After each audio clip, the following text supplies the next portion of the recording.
the asymmetric encryption, namely the public key encryption,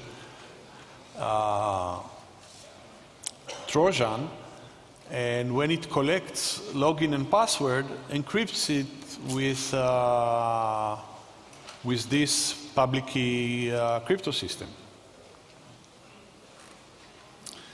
And then the idea is, in step 3, to broadcast back this information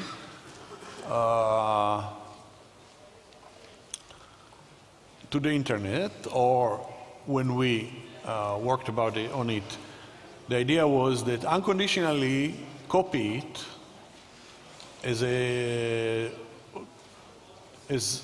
to anybody that copies information from this machine. So at that time, somebody puts a floppy in the machine, copies information, but you put there also the hidden file. In modern technology, you can think about the Trojan posts the file on some bulletin board or some other things like this. The idea is that the information that was collected is sent back to the public. And the public includes the attacker. Many people can download this information, but they don't have the decryption key. Only the attacker has. So the attacker, when he gets the information, he can decrypt and get the login and password information. And the others, because of the use of public key cryptography, for them this encrypted information is useless. So if the attacker is caught that he has the public file, nobody, many people got a copy of this public file through the broadcast encryption, and they downloaded it, but they cannot do anything with it. So anything in the public record does not tell you who is the attacker. And as long as the distribution of the virus was successful and the broadcast back of the information was successful, only the attacker can take the information that it got back, put it on his own machine that is not connected to anything, and then get the login information. And this was a way to use public key cryptography plus these distribution channels and collection channels to hide the attacker. And only the attacker gets it. There is confidentiality to this attack because he is the only one who can decrypt the information. Everybody else who gets the encrypted file cannot decrypt it. Okay? And as I said before, these channels of broadcast channels to and from the user has just been improved over time. Botnets, mixnets, and so on.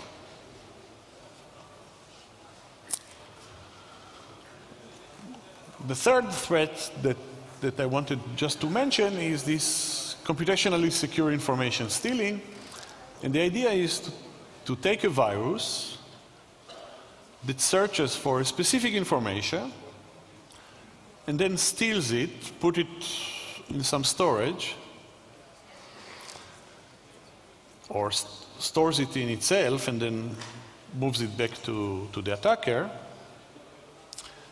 And you get the code of the virus, you get full trace of everything that the virus was doing, and you don't know what was he looking for. Let's say he looked for a salary of certain person in an organization and puts it in the virus itself and started copying back, and it gets back to the attacker.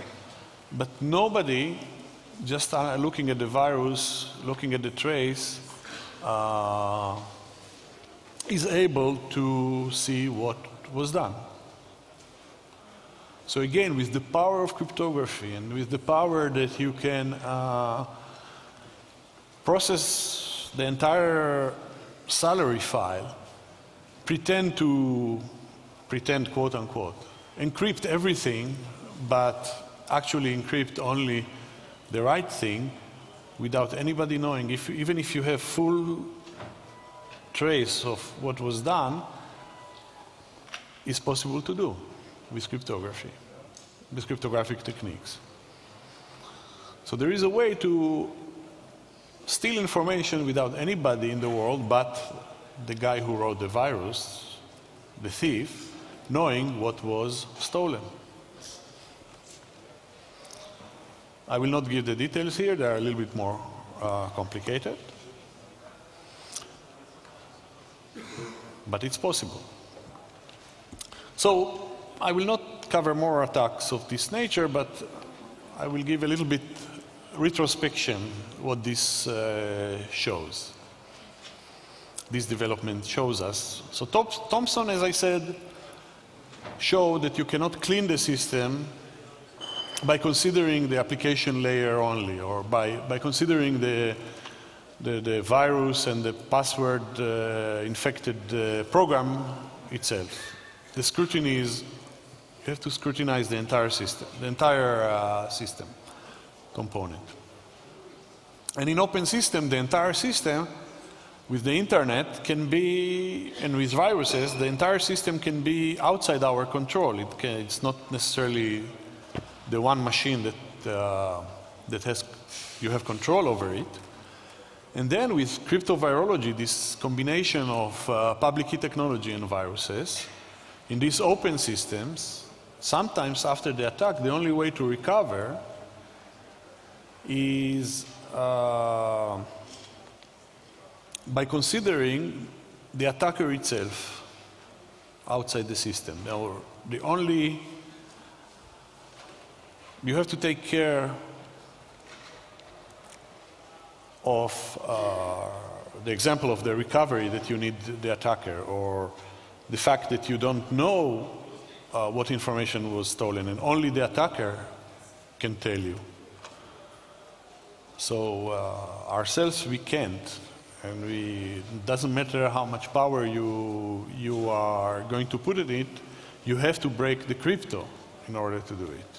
And that's, you can show it. That information theoretically, of course, you can, but you have to break the crypto. So from the complexity or the power of the crypto, you cannot scrutinize the system. You need the attacker in order to scrutinize the system. And that's the step that was shown here as a retrospective into those types of attacks. Okay, so we described it, and we described it in a book, so we got reactions. So it's good to see the reaction. So I told you before, the book was in 2004. So here is a reaction from a famous virus book writer himself who decided to write a critique of a book. Since I wrote a virus book, I will never write critiques of other people who write virus books, because for me it's a conflict of interest. Okay, but let's see what this fellow wrote. He wrote, is the volume supposed to be a serious warning against a new form of malware? Blah, blah, blah, blah, blah. So he's doubting the goal of this book. And then he says, in addition, much of the material concentrates on building more malign malware rather than dealing with defense against it. So he noticed that we really wanted to have fun. Good. And then, instead of criticizing us, he's criticizing the community of virus writers. He said, I'm not too worried about virus writers getting ideas from Yang and Young. Implementing crypto properly is a painstaking task, and from almost 20 years' experience of studying Black hat products and authors. I'm fairly sure there would be